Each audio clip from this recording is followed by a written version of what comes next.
नए साल का सभी विद्यार्थियों को जय स्वामीनारायण। दूसरे सत्र में आज हम विद्यार्थी मित्रों कक्षा 9 के अंदर हिंदी में चैप्टर नंबर 12 जो रानी है उसका अभ्यास करेंगे। यह रचना महादेवी वर्मा जी की रचना है। महादेवी वर्मा जी के बारे में थोड़ा परिचय प्राप्त कर लेते हैं। हिंदी साहित्य में महादेवी वर्मा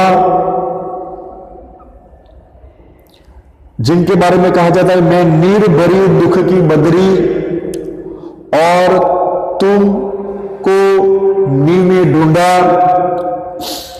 तुम में ढूंढी पीड़ा कहने वाली सहृदय भावुक अत्यंत संवेदनशील और समग्र सृष्टि पर अनुकंपा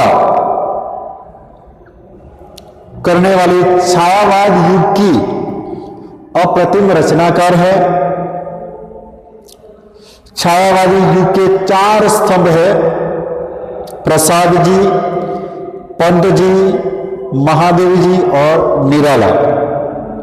इनमें प्रसाद के साथ सभी इतिहास बोध उनके अंदर है।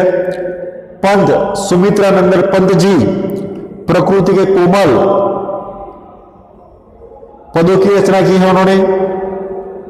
निराला अपने ओजस्विता रौद्रता के लिए और महादेव वर्मा जी है गंभीर दर्द की दास्तान सुनाने वाली कवयित्री के रूप में हमारे सामने आई है। उनका जन्म उत्तर प्रदेश के अंदर हुआ था। एक विदुषी और प्रगल्भ नारी के रूप में इन्होंने जीवन बिताया है। महादेवी कवित्री थी और उनकी रचनाओं के द्वारा उत्तम गद्यकार रेखा चित्रकार के रूप में भी पहचानी गई है।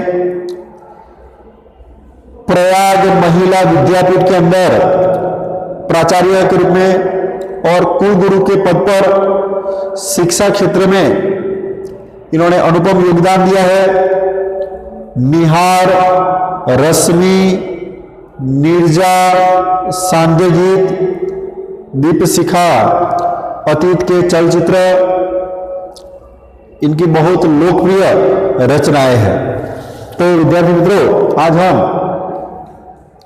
रानी जो है इसके अंदर ये पात्र रेखा चित्र के रूप में हम इसका अभ्यास करेंगे। सबसे पहले हम देखेंगे प्रस्तुत रचना में यह रानी नामक एक घोड़ो उनके साथ निक्की और रोजी संबंधित है जिसका बड़ा मार्मिक भावुकतापूर्ण चित्र अंकित किया है। ये जो घोड़ी है उसका नाम है रानी, याद रखना रानी घोड़ी का नाम है और इसके इर्द गिर्द यह पूरी रचना है। नेवला, कुत्ती और यह घोड़ी हमारे सामने है। पशु पंछी और निर्दोष भोले ऐसे प्राणियों के प्रति उनका स्नेह प्रेम यहां बताया गया है। रचना स्टार्ट होती है, देखिए। रियासत होने के कारण इंदौर में शानदार घोड़ों और सवारों का आधिपत्य था। इसके अतिरिक्त हम अंग्रेजों के बच्चों को छोटे टट्टू जो होते सफेद गधों पर घूमते देखे थे। रामा की कहानियों में तो राजा अपराधियों को गधे पर चढ़ाकर देश निकाला देता था। इन्हें गधों पर बैठकर प्रसन्नता से घूमते देखकर विश्वास करना कठिन था कि इन्हें दंड मिला है। रामा के पास हमारी जिज्ञासा का समाधान था। इन्हें विलायत में गधे पर बैठने का दंड देकर भारत भेजा गया है, क्योंकि वहां वह वाहन नहीं है। देखो, एक दिन हम तीनों ने बाबूजी को मौखिक स्मृति पत्र दिया कि हमारे पास छोटा घोड़ा न रहना अन्याय की बात की। उन्होंने अपने पिताजी से मांग की कि हमें घोड़ा चाहिए। ऐसा यदि अन्य बच्चों को घोड़े पर बैठने का अधिकार है तो हमें भी अधिकार मिलना चाहिए। बाबूजी ने हंसते हुए पूछा, सफेद टट्टू पर बैठोगे? तुम कहो के साथ मैंने अगुआ होकर गंभीर मुद्रा में उत्तर दिया, सफेद टट्टू तो गधा होता है जिस पर बैठकर सजा दी जाती है। क्योंकि हमें सफेद घोड़ों पर हमें नहीं बैठना है, गधों पर नहीं बैठना है।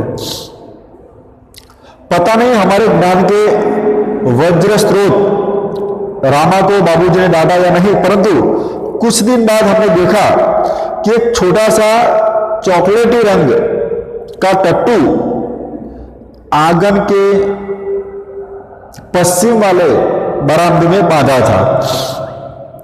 बरामदा को घोड़े बांधने के लिए बनाया नहीं था, अतः बाहर से टट्टू को लाने के लिए दीवार में एक नया दरवाजा लगाया गया और उसकी मालिश करने तथा खाने पीने, घूमने आदि की उसकी देखरेख के लिए छुट्टन नामक का साइज रखा था।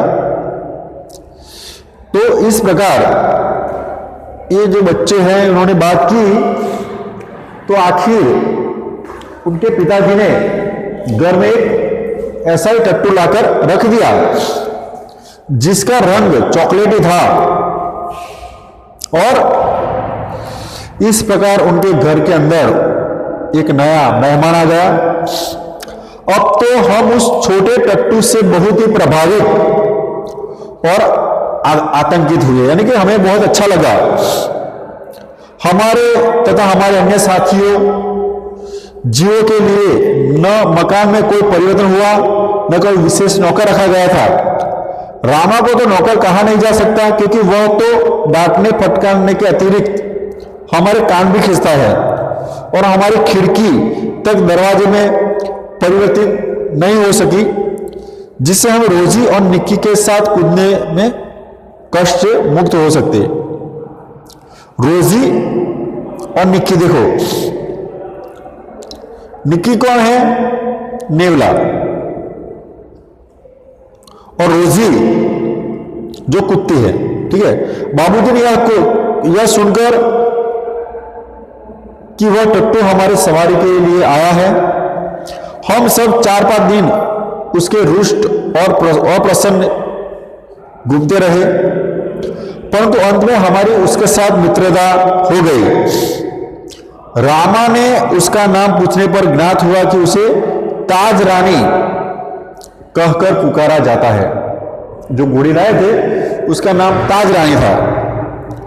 ताजमहल का चित्र हमने देखा था, और रामा और कल्लू को मां की सभी कहानियों में रानी के सुख दुख की गाथा सुनते सुनते हम उसके प्रति सहृदय हो गए। ताजमहल जैसे भवन की रानी होने पर भी वह वहां के कहानी की रानी की तरह निकाल दी गई है। यह कल्पना करते ही हमारी सारी ईर्ष्या और सारा रोष करुणा में पिघल गया। हम उसे अधिक आराम देने के उपाय सोचने लगे, यानी कि अब वो जो नई घोड़ी आई थी रानी, उसके प्रति उनका प्रेम बढ़ गया, और वह इतनी सुंदर थी कि अब तक उसकी छवि उनकी आंखों में बसी है। हल्का चॉकलेटी चमकदार रंग जिस पर दृष्टि फिसल जाती है, खड़े छोटे कानों के बीच माथे पर झूलता अयाल का गुच्छा, बड़ी काली स्वच्छ और पारदर्शी आंखें, जिन्हें लाल नथुले, जिन्हें फुला फुला कर चारों ओर गंध लेती रहती, उजले दांत और लाल जीभ की झलक देते हुए गुलाबी ओठों वाले लंबा मुंह जो लोहा चबाते रहने पर भी क्षत विक्षत नहीं होता। तो इस प्रकार ये जो घोड़ी है, इस घोड़ी की जो विशेषताएं हैं वो यहाँ पे बताई गई है। आज हम यहाँ तक रखते हैं, दूसरा भाग दूसरे लेक्चर में देखेंगे। जय श्री स्वामीनारायण।